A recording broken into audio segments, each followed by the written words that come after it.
Fala, meus concurseiros, professor Wesley aqui com vocês. Vamos tratar hoje dos direitos fundamentais. A gente viu na aula passada os princípios fundamentais, demos uma puladazinha para direitos sociais. Vamos iniciar agora os direitos fundamentais, o tão temido artigo 5º, né? Que despenca em todas as bancas. Vamos lembrar que os direitos fundamentais não estão somente no artigo 5º, tem vários outros artigos que elencam também direitos fundamentais.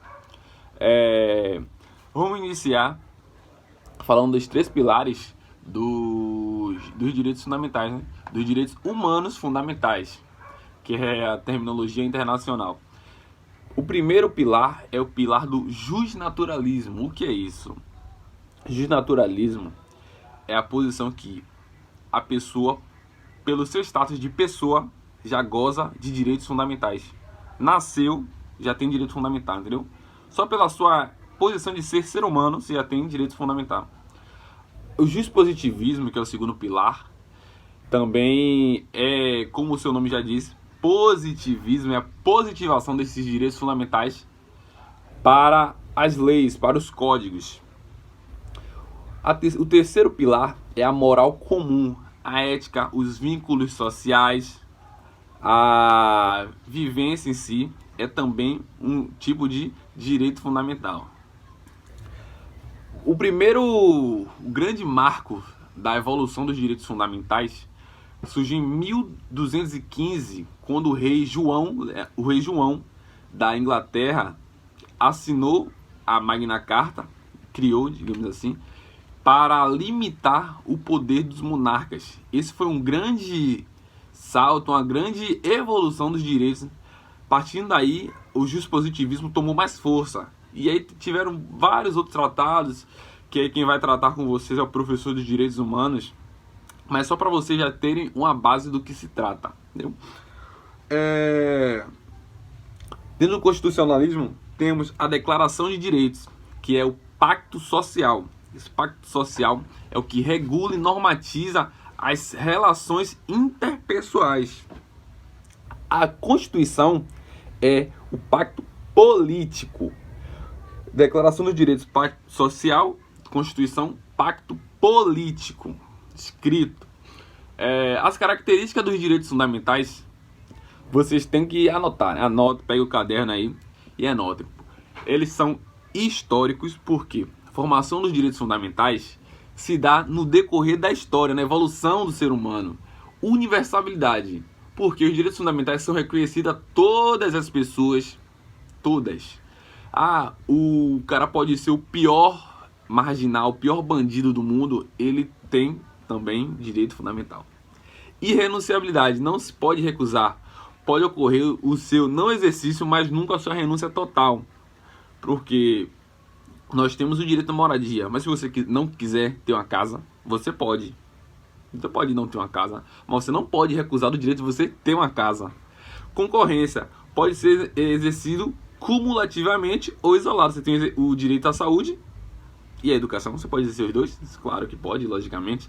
Limitabilidade. Não existe direitos absolutos. É como diz a doutrina iuris tanto, que mesmo os direitos sendo fundamentais, eles são relativos. Os direitos são tão relativos que até o direito à vida, que é o nosso direito máximo no ordenamento jurídico do mundo todo, tem situações que ela também é cerceada.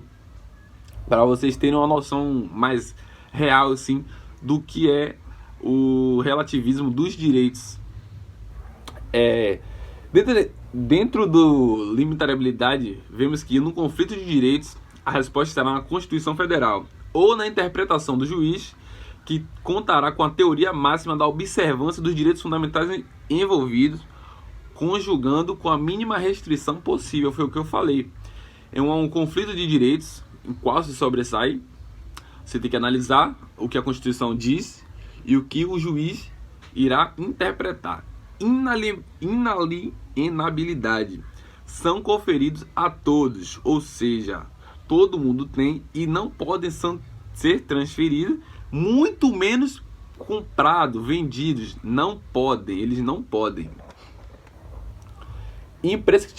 Imprescritibilidade. Como são direitos personalíssimos, ainda que individuais, eles não podem ser perder sua vigência com a eficácia do tempo. Eles são despidos de caráter patrimoniais e são sempre exercíveis. Não importa onde você esteja, o lugar, o tempo. Você pode passar, ser o cara mais idoso do mundo, ter 150 anos, você vai ter seus direitos fundamentais garantidos. E como o inciso 78, parágrafo 1º, diz que eles têm aplicação imediata, são dotados de todos os meios e elementos necessários à sua pronta incidência aos fatos e situações. Ou seja, o constituinte positivou mais um direito fundamental. A partir do momento da sua decretação já está valendo, porque a aplicação dele é imediata. Vamos tratar agora da geração ou dimensão dos direitos fundamentais. Já positivado no mundo todo, os direitos fundamentais são elencados em 3 bases, ou melhor, em 3 gerações. Primeira geração, ligada à Revolução Francesa do século XVIII, são os direitos de liberdade. O que são esses direitos de liberdade? Direitos de integridade física, o direito à liberdade de expressão, o direito à religião. Os direitos de segunda dimensão são os direitos ligados à igualdade, concebido na Revolução Industrial do século XIX. A mudança do Estado social para a evolução do seu Estado foi para o Estado social.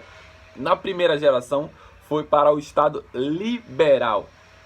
Os direitos sociais, os direitos fundamentais de segunda geração são os direitos trabalhistas coletivos, o Estado deve fazer, são os direitos prestacionais. Os direitos de terceira geração são concebidos já na modernidade, no século XX. São os direitos de fraternidade. Direitos ambientais também são tutelados nessa geração. A evolução do seu Estado para ser o Estado social democrático. São direitos difusos, direitos do consumidor, ambientais. Alguns doutrinadores concebem que, como o próprio Norberto Bobbio no seu livro A Era dos Direitos, que o direito à paz também está concebido na terceira geração. Mas, como vamos ver mais à frente, como Paulo Bonavides trata aqui o direito à paz, por ser um direito tão importante e fundamental como o próprio direito à vida, deve ser concebido em uma geração própria, que nós vamos ver daqui a pouco.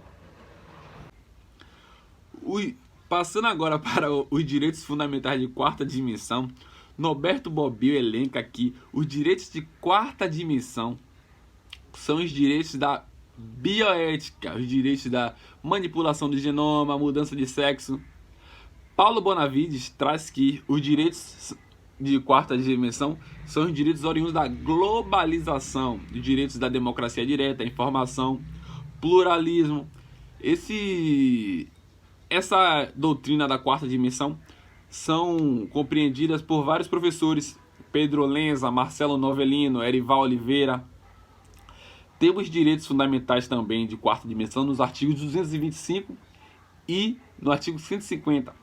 O próprio ministro Celso de Mello, decano do nosso STF, afirma que uma norma no título 4, capítulo 7 da seção 2 da nossa CF, que trata das limitações do poder de tributar, tem sim natureza de direitos fundamentais. Como eu falei anteriormente, não se atenham somente ao artigo 5º.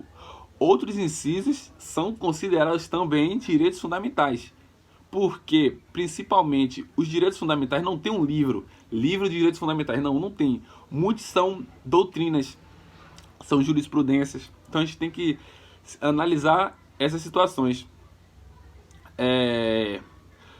Na ação declaratória de inconstitucionalidade número 939, o relator ministro Sidney Sanches diz que o princípio da anterioridade da lei tributária, além de contribuir para a limitação ao poder impositivo do Estado, representam um dos direitos fundamentais mais importantes outorgados pela Carta da República ao universo dos contribuintes. Essa relação que ele disse foi no ano de 2006, fazendo todo sentido com o que eu expliquei anteriormente. Chegando nos direitos de quinta dimensão, Karel Vazak classifica como o direito à paz. Como o de terceira dimensão, Paulo Bonavides falou que é tão importante que ele deve ser tratado em dimensão à parte, porque é um direito supremo direto da humanidade. A importância do direito à paz em uma sociedade globalizada onde prevalece a lógica neoliberal, geradora de contrastes que culminam a violência. Que negar o direito à paz cometerá um crime contra o ser humano. Quem afirma isso é Paulo Bonavides, na sua doutrina do direito de quinta dimensão, pegando como base os ensinamentos de Karel Vazak. E o direito de sexta dimensão, muitos debatem ainda, é o direito à água potável. Por quê? Porque o direito à água potável é fundamental. Hoje, todo ser humano, ou melhor, a maioria dos seres vivos em si, precisam de água para tudo. Se você tem energia elétrica em sua casa, 70% da energia elétrica que está lá é oriunda da água, das hidrelétricas. O alimento que você ingere foi plantado por quê? Por causa da água. Então, é também um direito fundamental muito importante que os doutrinadores tratam como uma dimensão à parte, diferenciada, trazendo esse status para ele. Então, galerinha, essa é mais uma aula para vocês aí ficarem atentos e jogarem duro nos estudos. Tamo junto!